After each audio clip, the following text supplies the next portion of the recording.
Thanks for coming by and listening to the rest of my interview. So you mentioned there that, you're in the travel sector, and that's how I met you, and I connected with you on Instagram before I arrived in Ghana. What would you say separates you from other guides? And I'll just quickly throw in at the beginning there that and if you have any thoughts on it, is I think social media, particularly Instagram and YouTube, have really changed how people travel to, say, Ghana, at least from my perspective, because I've had a very one-track mind focus on Ghana in terms of preparing for my trip. But I haven't done a lot of tours, guided tours like I have with yourself.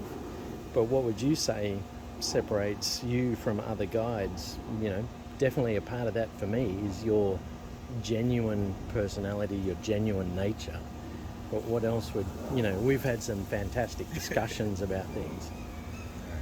So, one thing I would say before even answering your question is the fact that Ghana boasts a lot of touristy sites. You have like the nice beaches, just as you'd go to like Cancun or something. You have like historical sites, just like you have in Rome. So let's say we have all the sites you can go around the world to see.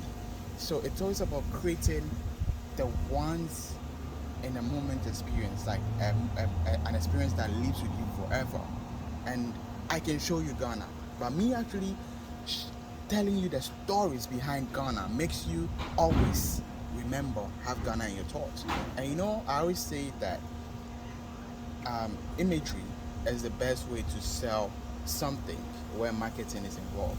So when you go to like Americans and stuff like that, people always have this notion that Africans are starving like this because the image of Africa is you having a starving kid with his ribs out. That is what people see out there. Or pot belly stomach. You got it. Yeah. And where people see that, okay, so going to Africa, hey, are you sure you're safe? Because they think we out here fighting and everything. But me actually, in my little way, changing that narrative, telling you what actually Ghana is about, makes me so proud of myself that at least I'm changing some narrative somewhere. I'm changing people's perception, So it makes me proud that I'm even getting to do this. And that is what makes me different from other guys. It's, for me, I enjoy telling the stories. I just don't show you Ghana. I tell you what Ghana is. So as you can see, Nee may have turned me into the master Bankota craftsman, but he's clearly the master storyteller. I hope you keep enjoying. Nee, say hi. Hi. Why are you hiding? He's taking me on a tour today. I tell you what Ghana is. That's perfect, and I guess that's, you would say, is you're changing the narrative with one story at a time. Yep. For Ghana, and changing the narrative with one person, or say many people, depending on the tour that you had. I've certainly been blessed to have an individual tour with you, so we've been able to chat a lot. What would you say is the one message you want people to take away from Ghana and your tours? Well, at the end of the day, it's simple, all right. I always tell people this. Although finance or money would be the backbone to what people do, all right. For me, getting into tourism was by accident. Like, this story is a different story for another time, but me having this opportunity to tell the story of Ghana, to literally have people come to Ghana with me alone, is a privilege I enjoy. So I enjoy this. There's more than the monetary part of it, right? And it's always good where I have people send me videos of like them singing a song I taught them, or they cooking something that like a recipe I shared with them, or they just calling me and being like, oh, me, remember that story you told me about twins? I was telling my cousin about it. And spreading that kind of like love, that kind of joy alone is so big. But the main value to all my tours is the fact that I try as much as possible to create an of Ghana by a Ghanaian, where it's so impossible to forget, and you knowing that Ghana is so beautiful. And one thing also is that when you come to Ghana, you see a lot of things that sometimes you don't even understand. And one thing that I try to make people understand is the sense of community in Ghana. And that is one thing I try to make people understand. Where there's even this proverb which says, if you go alone, you go fast, but if you go together, you go far. So I try to make people understand how united Ghanaians are as a front, and how we are always bonded by our culture, and the fact that the culture itself is our identity. That is what we associate ourselves with. So I try to make people learn about the culture of Ghana, and also like to understand the sense of community, and above all, value the image of Ghana. I think you do a 100% job, if not a 110% job when it comes to that. Thank you so And much. I don't know whether I had this idea before I got to Ghana, but I quickly learnt that Ghana will catch you. And I've made that my own hashtag. It will catch you. It will catch you. Ghana will catch you one way or another. Yeah. And whether it's one guide, whether it's one meal, whether it's one smile, whether it's one word in Twi. And my experience has been making sure I could speak some words of Twi. You're actually a Ga man, Yep. and you speak Ga, you speak Twi. Uh-huh. What other dialects do you speak? So one thing I try to tell people is Ghanaians, whether you like it or not, we are multilingual, right? Which is something most Ghanaians don't value, or they don't know that is a power they have, because it's not an international lingua. You feel like that is not good enough. But for me, it's a privilege to learn how to even speak more than one language. I'm a Ga. I speak Asante, right? And I speak fluent English. So making 3. And above all, there's something in the sub-Saharan African setting that we call pidgin. That is like also a jargon, or like our very own Creole, where it sounds like English, but you have a bit of Portuguese in there, you have a bit of like English in there, and then some vernacular and stuff in there, making a language that most West Africans can communicate to. So Portuguese will say sabi, which means understand, right? And if you're talking to me and I tell you that I know the sabi, that is me saying I don't understand. And it's a whole language in the sub-Saharan setting of Africa. So I speak 4 different languages, I would say, which is a proud thing to have, and I'm super proud to have that sort of superpower. So would you encourage, what language would you encourage someone coming to Ghana for the first time to learn at least please and thank you in? All right, so this is me not being biased, but trying to be biased. Definitely, if you ask me a question like this, I'll tell you, try to learn Ga, because I'm a Ga, and you know, Accra is the indigenous people of Accra is the Gans. So it's always good to try to go the extra mile to at least learn some few Ga words and stuff like that. Because one thing people don't know is, although from English, the next popular language is Twi. Everyone is struggling to learn Twi, but do you know that it's going to be 2 times better the smile you give to someone when you try to say something in the Ga language and they are Gans, because Gans are the real people of Accra. Where you see me and you're like, Toyo thing, I'm like, ah! You know, it puts that smile on my face. But if I'm a Ga and you speak Twi to me, I'm either going to respond to you, but you know, the response is not going to be out of like the excitement of knowing that someone, right, a foreigner, is speaking my own dialect, which people don't really make the time, or they don't try to make the effort to learn. So I'll say that I would love for foreigners to at least try to learn the Ga dialect, a few words, and probably pick a few 3 words, and then you're going to be a super foreigner, or you can just speak any dialect you want. Super foreigner or super Obroni? Super Obroni, sorry. Which still means foreigner. Yeah. So I'm going to try not to mess this up, but I'm going to ask you a question. Okay. So, ni me pacho. Senayaka, please. Senayaka. Senayaka, please. Wo gamu.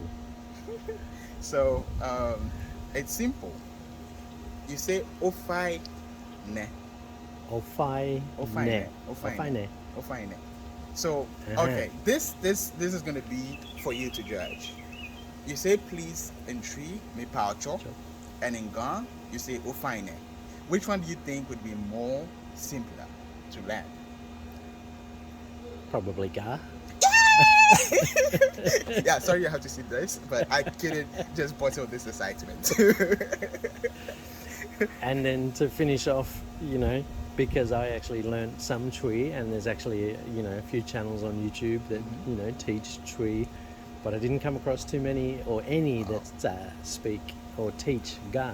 Really? So how there else? are like a lot of platforms that teaches Ga on YouTube. I know there's a lot of people out there trying to teach Ga and stuff like that. And for me, I would say it's always a privilege for someone to even text me and say, hey, how do you say this? Because I had a girl on Instagram who was from a Ga family in the United States.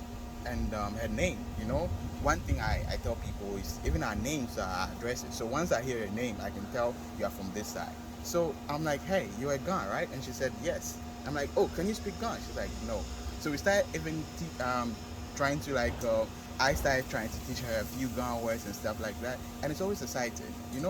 One thing people fail to realize is the fact that most Ghanaians are always open to assist you whenever. So I've certainly found that, absolutely. Yeah, so you could, absolutely. So you could, how do you say this? And then you have someone teaching you. So there's people out there on YouTube, and I'm sure that even if you're in Ghana and then you meet someone, you're like, hey, how do you say this in Ghana? You'd always have someone to help you. So it shouldn't be that difficult to find someone to help you. Okay. So, and then just finishing up, so how do you say medasi in Ga? This is where I know that the Tree language is gonna win. So in Tree, you say midasi, but in Ga, you say oji waladon.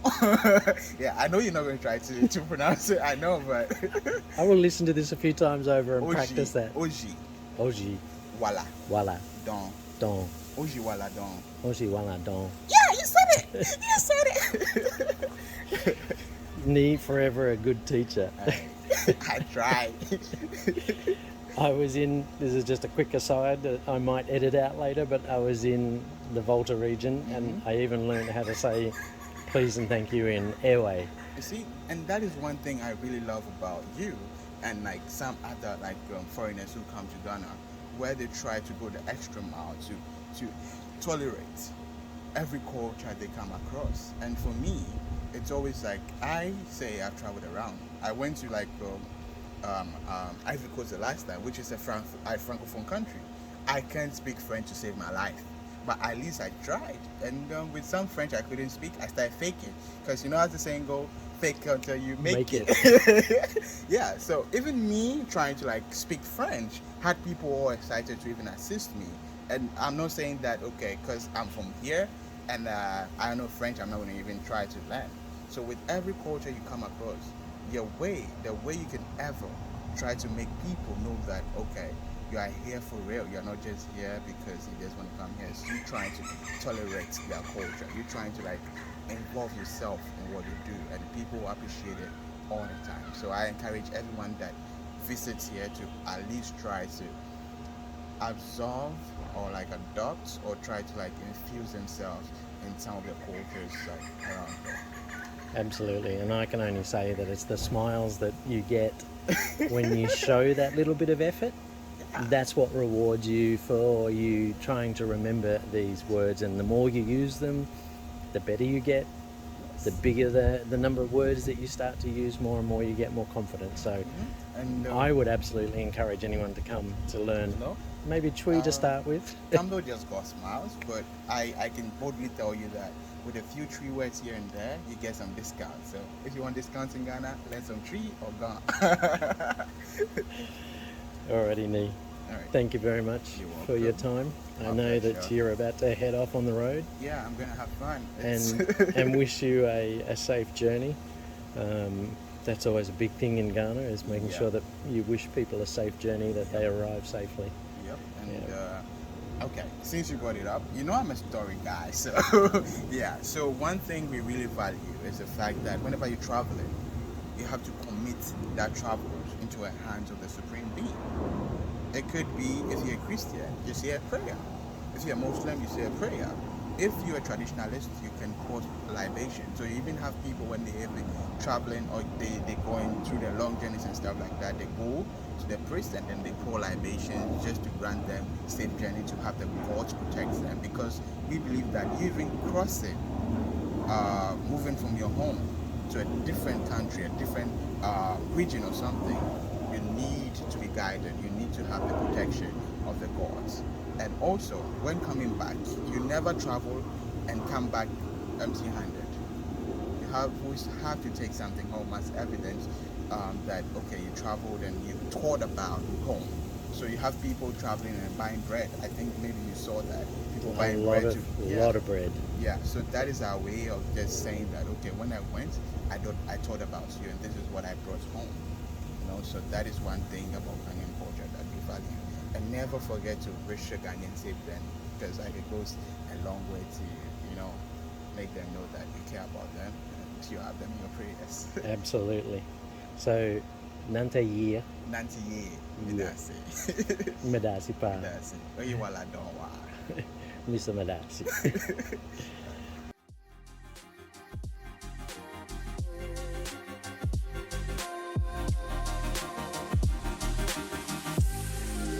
Any? Yep.